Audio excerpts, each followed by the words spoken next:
Hi everyone. So one of the videos I've been meaning to make for a while, and I want to talk about in this video, I'm going to make it very short, is the concept of getting physically ill or having illness and sickness and disease as a physical manifestation of being in constant stress, in being in a low negative energy place, in being in constantly emotional, all the things that narcissistic abuse or being with a sociopath, borderline narcissist, personality disorder person will bring. The longer you are with them, the more likely it is going to be that you're going to start seeing illnesses and diseases that you previously did not have prior to the relationship or prior to this type of abuse. So, the moral of that story, I mean, this is a fact. This is so many people I've spoken to, and myself included.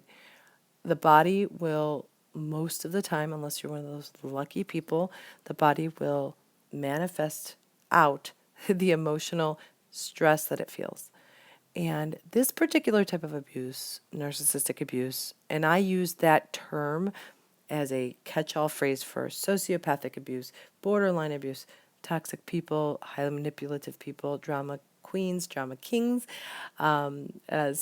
as Beverly Brene Brown says. What's her name? I love her videos, by the way. Shout out to her.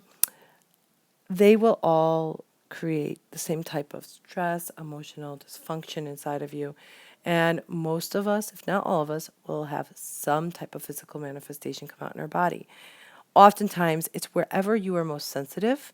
So if it's your stomach that you tend to have issues with just on a normal basis, or you have headaches, or it's tension in your shoulders, or it's blood sugar levels, or it's whatever, you'll see those things flare up. Plus new things probably you never have seen before.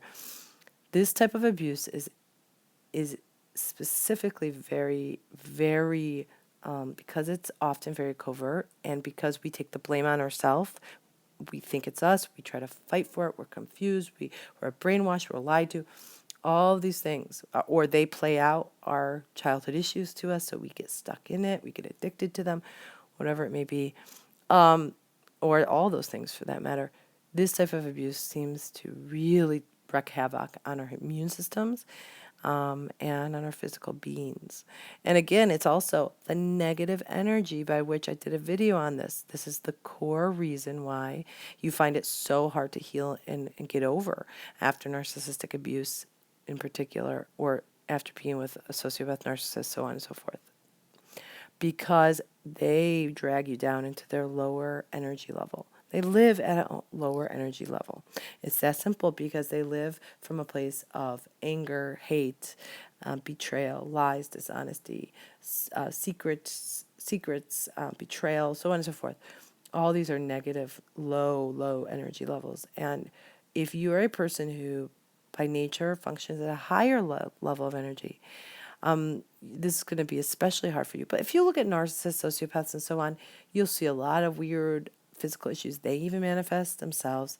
And they are often very picky. They can't have this type of fabric on their skin. They can't be around this type of smell. The temperature's too hot. The temperature's too cold. This is partly why.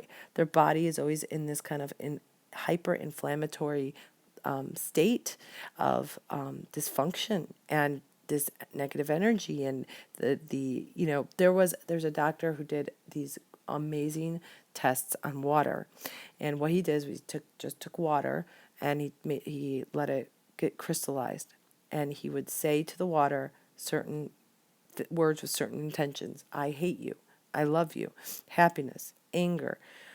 The ones that were I hate you, anger, just the intention, the vibration from his body to that water, there would be all random ugly crystals would form, random shapes. Some of them looked like gross. Then the ones that were said love, happiness, beauty, I love you, they all formed into these amazing, like just perfectly symmetric, like almost snowflake type water crystals. This is some proof that shows that our energy, that our brain and our bodies put out there, the frequencies, changes the surroundings around us. They change our physical body. And I'll talk more about this, the subconscious mind, how, again, in mainstream medical science, they're using, instead of with MRIs with the brain, they used to need pads that went on the brain to measure the electrical output and function of the brain. Now there's a probe. There's a probe. That means that our brain sends out frequencies and electrical currents so far and so strong that a probe is able to read them now. A probe that's several feet away from our head. So again, this is why we will see a lot of sickness occur. So the longer you're with one, a narcissist, sociopath, so on, the more likely you're going to get more severe physical illness and disease. I encourage you, if you are in the situation, to leave, to do whatever you have to do, to find a coach that knows about how to deal with this, to help support you, to try to find friends, whoever can understand even a little bit. Please get out of the situation. Please go no contact. The havoc, even if you don't even really realize it, because a lot of times in the moment we always are justifying things. We don't really realize what's going on. Just not even the damage to you emotionally, which is going to be, you're probably already feeling it. That's why it's hard to leave. But the physical illness that this will bring on you if you stay for more and more and more time.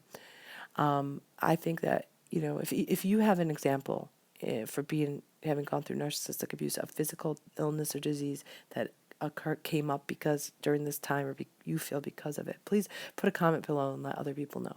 This is serious. And I hope that if you realize this, that you will take the necessary steps, because you deserve to be in a good, positive energy place for your body to be able to recover and function at a good level and to not be sick. So much love to everybody. Namaste.